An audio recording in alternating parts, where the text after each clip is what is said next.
Filmfare એવોર્ડના MOU પ્રસંગે આપણી સૌની સાથે મંચ ઉપર ઉપસ્થિત મારા સાથી મંત્રી શ્રી મુળુભાઈ બેરા, શ્રી ભીખુસિંહ પરમાર, हमारा मुख्य सचिव श्री M.K. दास, टाइम्स ग्रुपना managing director Shri Vineet Jain, film निर्माता श्री करण जौहर जी, फिल्म अभिनेता श्री विक्रांत मेशी, प्रवासन विभागना सचिव Shri Rajendra Kumar, tourism corporation of Gujarat लिमिटेडना MD प्रभाव जोशी, टाइम्स ग्रुपना डायरेक्टर श्री रोहित गोपाकुमार, आमंत्रित सर्वे महानुभाव, प्रेस मीडियाना मित्रों, सौने मारा नमस्कार। विश्व नेता અને યશસ્વી વડાપ્રધાન શ્રી નરેન્દ્રભાઈ મોદી વિકાસની રાજનીતિથી દેશની આર્થિક, સામાજિક અને સાંસ્કૃતિક પ્રગતિને નવી દિશા આપી છે। તેમણે સૌના સાથ, સૌનો વિકાસ, સૌનો વિશ્વાસ અને સૌના પ્રયાસના મંત્રથી વિકાસની યાત્રામાં બધા સમાજ અને તમામ પ્રકારના વ્યવસાયોને વિકાસ થાય તેવી નેમ રાખી છે।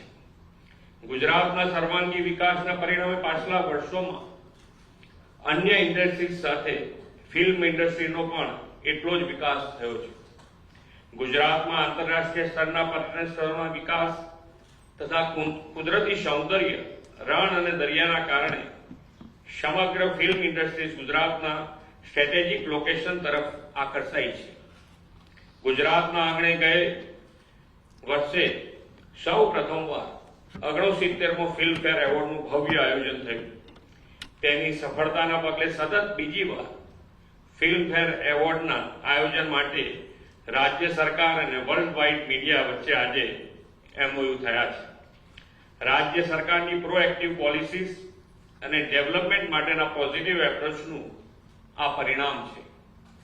70मा फिल्मफेर एवोर्डना गुजरातमां आयोजनथी राज्यनी टूरिज्म लीगसी और विरासतने समग्र विश्व वधु सारी रीते जाणी सके ते माटे आ एमओयू महत्वपूर्ण माइलस्टोन साबित थशे।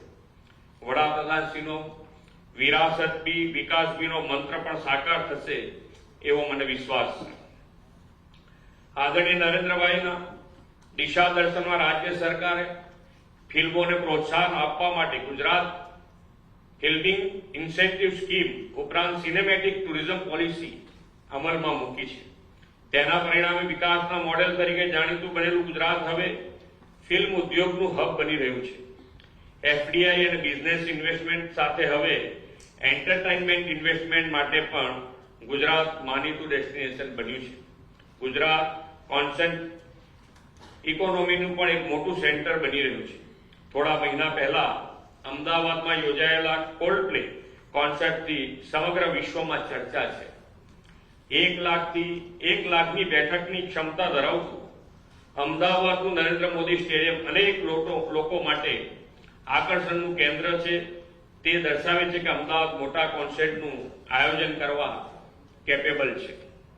આદરણીય વડાપ્રધાન શ્રી નરેન્દ્રભાઈ મોદીના નેતૃત્વમાં રાજ્યની ડબલ એન્જિન સરકાર ફિલ્મ ઉદ્યોગના વિકાસ અને સિનેમેટિક ટુરિઝમને પ્રોત્સાહન આપવા માટે પ્રતિબદ્ધ છે તેનો વિશ્વાસ આપતો આજનો આ પ્રસંગ છે। ગુજરાતનો વૈભવશાળી વારસો, ઐતિહાસિક, પ્રાકૃતિક, સાંસ્કૃતિક સ્થળો, Gir forest, statue of unity, કચ્છનું સફેદ રણ, રાણકી વાવ, મોઢેરા સૂર્ય મંદિર જેવા પ્રવાસન આકર્ષણોને ફિલ્મના માધ્યમથી વિશ્વ સમક્ષ પ્રસ્તુત કરવાનું એક પ્લેટફોર્મ આપણે પૂરું પાડ્યું છે। શ્રી નરેન્દ્રભાઈ મોદીએ પણ એક ભારત શ્રેષ્ઠ ભારતની સંકલ્પના આપી છે। ફિલ્મો ભાષા પ્રાંતના સીમાડા વટાવીને દેશના ખૂણે ખૂણે પહોંચી લોકોના દિલને સ્પર્શે છે અને એક ભારત શ્રેષ્ઠ ભારતની સંકલ્પના સાકાર થાય છે। વડાપ્રધાન શ્રી નરેન્દ્રભાઈ મોદીના નેતૃત્વમાં આજે સમગ્ર દેશમાં આત્મનિર્ભર ભારતની ગુંજ ઉઠી છે અને આત્મનિર્ભરતા અને સ્વદેશી વસ્તુઓના ઉત્પાદન, ખરીદ વેચાણને વેગ આપવાનું હવેના સમયની માંગ છે। ફિલ્મ ઉદ્યોગ સ્વદેશી અને આત્મનિર્ભરતાને ખૂબ સારી રીતે પ્રોત્સાહન આપી શકે છે. જ્યારે કોઈ એક ગામમાં કે નાના શહેરમાં ફિલ્મનું શૂટિંગ થતું હોય તો તે ગામ શહેરમાંથી ઘણી બધી નાની મોટી વસ્તુઓ ખરીદ વેચાણ થાય. તેના કારણે સ્થાનિક અર્થતંત્રને ખૂબ વેગ મળે છે. બીજું કે ફિલ્મની સમાજમાં ઊંડી છાપ હોય છે અને ખાસ કરીને યુવા વર્ગ તેનો બહુ મોટો ચાહક વર્ગ હોય છે. ફિલ્મફેર એવોર્ડમાં સહભાગી થનાર સૌ કલાકાર કશ્મીઓ આત્મનિર્ભર અને સ્વદેશીનો સંકલ્પ લેવાની અપીલ તેમના આવા વાહક વર્ગને કરે તો આ અભિયાનને બહુ મોટી સફળતા મળી શકે તેમ છે એમ હું સમજુ છું. 70માં ફિલ્મફેર એવોર્ડના આયોજનની સફળતા માટે વર્લ્ડ વાઇડ મીડિયાને ફરી એકવાર શુભેચ્છાઓ પાઠવીને વિરમું છું. ભારત માતા કી જય. વંદે માતરમ. જય જય ગરવી.